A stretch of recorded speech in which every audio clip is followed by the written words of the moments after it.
मित्रों नमस्कार। मैं आज आपको आर्थिक वित्तीय शिक्षा के बारे में कुछ बताना चाहता हूं, जो नई शिक्षा प्रणाली के द्वारा हमें प्राप्त हो रही है। पैसा हमारे जीवन में, जैसा कि कल हमने बताया था कि पैसा हमारे जीवन में बहुत महत्वपूर्ण है, लेकिन पैसे का महत्व सिर्फ खरीदारी के लिए है। सामान जो हमें खरीदना पड़ता है वो पैसे से ही हम खरीद सकते हैं, इसलिए पैसे का हमारे जीवन में महत्व है। इसमें एक कहावत है कि money can not purchase everything but nothing can be purchase without money. पैसे के द्वारा हम सब कुछ नहीं खरीद सकते हैं, लेकिन पैसे के बिना भी हम कुछ भी नहीं खरीद सकते। अतः पैसा हमारे लिए एक आवश्यकता है, एक बहुत बड़ा एक डायमेंशन है, एक पहलू है, एक साधन है। लेकिन पैसे के लिए हमें सब कुछ करना है, ऐसा नहीं है। पैसे के बारे में हमें सही जानकारी लेनी आवश्यक है। पैसे को डील करना हमको आना चाहिए सही ढंग से। अभी तक हमारी पुरानी शिक्षा प्रणाली में इसके बारे में कोई भी जानकारी नहीं दी जाती, कोई भी औपचारिक शिक्षा नहीं दी जाती। सिर्फ हमें एक डिग्री लेकर के नौकरी योग्य बना दिया जाता है और वहाँ हम नौकरी करके जीवन यापन करते रहते हैं। पैसे का अपने हिसाब से अपने विचारों के अनुरूप यूज़ करते हैं, उसे खर्च करते हैं या बचाते हैं।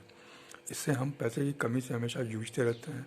जीवन भर हमारा जीवन पैसे की समस्या से ही उलझा रहता है। हम कितने ही पैसे कमा लें, लेकिन पैसे की समस्या हमारी हल नहीं होती। अभी नई शिक्षा प्रणाली में एक पुस्तक बहुत महत्वपूर्ण है पैसे के वित्तीय शिक्षा के बारे में। उसका नाम है रिच डैड पुअर डैड। इसके लेखक मिस्टर रॉबर्ट टी कियोसाकी हैं, जो बहुत बड़े उद्योगपति माने जाते हैं, उद्योगपति हैं और पैसे के विशेषज्ञ हैं, वित्त विशेषज्ञ हैं। उन्होंने बहुत सारी किताबें लिखी हैं, अपने अनुभवों पर किताब लिखी है पैसे के बारे में। उसमें ये किताब सबसे पहली किताब है रिच डैड पुअर डैड। ये बहुत ही बुनियादी शिक्षा देती है पैसे के बारे में। इसके कवर पेज पर एक बहुत महत्वपूर्ण वाक्य लिखा हुआ है कि पैसे के बारे में अमीर लोग अपने बच्चों को ऐसा क्या सिखाते हैं जो गरीब और मध्य वर्ग के माँ बाप अपने बच्चों को नहीं सिखाते। अतः यह पुस्तक अगर आप पढ़ेंगे तो आपको बहुत ही पैसे के बारे में महत्वपूर्ण जानकारियाँ मिलेंगी। इसमें कुछ रिकमेंडेशंस भी हैं। उसमें एक रिकमेंडेशन ये है कि अगर आपके घर में 8 से 9 साल का बच्चा है और आप उसको पुस्तक को, अगर आप उसको पढ़ने को देते हैं और वो नहीं पढ़ता है, तो उसे आप रिश्वत दे के भी उसको पढ़ाइए, उसको पढ़ने को दीजिए। तो ये बच्चों के लिए लिखी गई किताब है, 8 से 9 साल के बच्चों के हिसाब से लिखी गई किताब है। इसकी पुस्तक को पढ़ने से पैसे की बहुत सारी बुनियादी शिक्षाएँ मिलती हैं। इसमें पहली बात ये बताते हैं कि हम लोग अमूमन पैसे के लिए काम करते हैं। हम लोग के जीवन में पैसे का इसलिए संकट रहता है हमेशा, क्योंकि हम पैसे के लिए काम करते हैं। हम समय दे के पैसा कमाते हैं और चूँकि समय हमारे पास सीमित है, 24 घंटे ही हैं एक दिन में, और उसमें भी हम 10 से 12 घंटे ही काम कर पाते हैं। इसलिए हमें 10 से 12 घंटे के अनुपात में ही पैसा मिलता है। और जब हम काम करना बंद कर देते हैं तो इनकम बंद हो जाती है, आमदनी बंद हो जाती है। इसलिए हमारी समस्या हमेशा पैसे के कारण बनी रहती है। उसमें उन्होंने ये भी बताया है कि पैसे मिलने के बाद हम उसका कैसे उपयोग करते हैं। जैसे उन्होंने बताया कि एक आदमी अगर 100 रुपया कमाता है महीने में, तो वो अमूमन 80 रुपया खर्चा कर देता है, 20 रुपया बचाता है जो वो किसी बैंक या पोस्ट ऑफिस में डालता है। वो बैंक और पोस्ट ऑफिस से उसे मात्र आज की डेट में 6 से 7% ब्याज मिलता है। तो 6 से 7% ब्याज मिल रहा है उसको, लेकिन महंगाई दर 10% से ऊपर है। इसलिए इन्फ्लेशन के कारण यह ब्याज भी कम पड़ता है और उसके पैसे का अवमूल्यन होता जाता है। जो पूंजी उसने जमा कर रखी है उसका अवमूल्यन हो रहा है।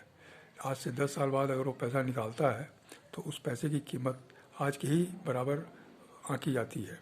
अतः पैसे का ग्रोथ नहीं हो पाता।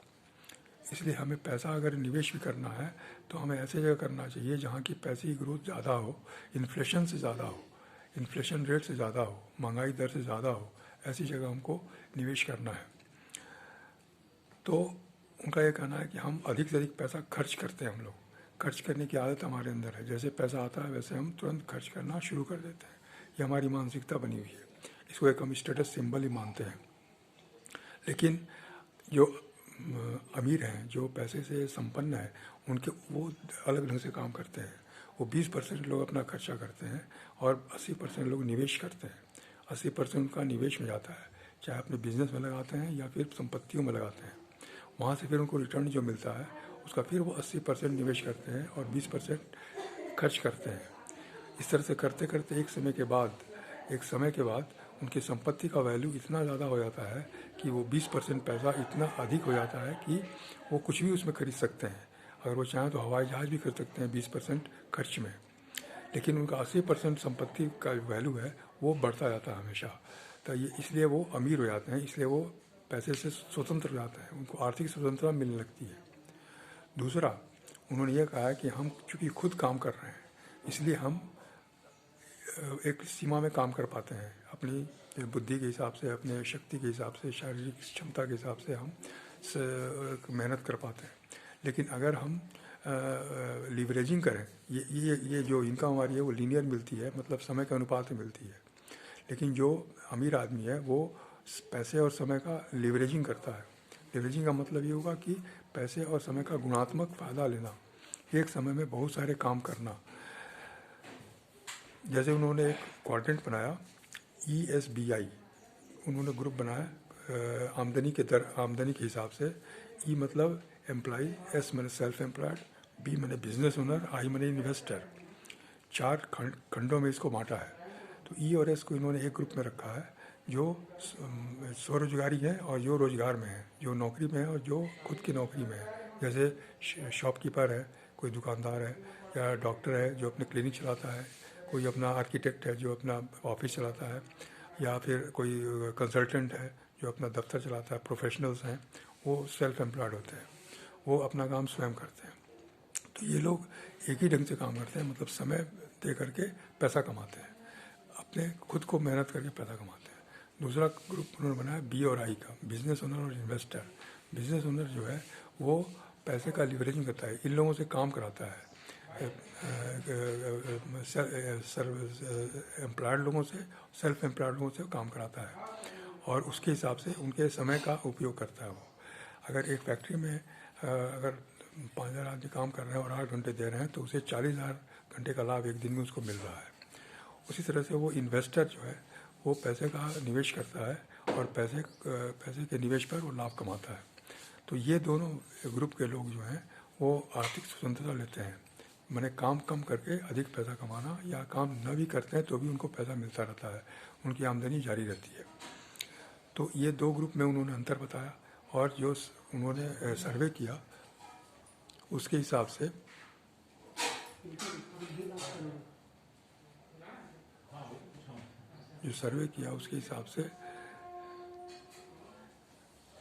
क्षमा करेंगे, मैं थोड़ी देर बाद आपसे बात करूंगा।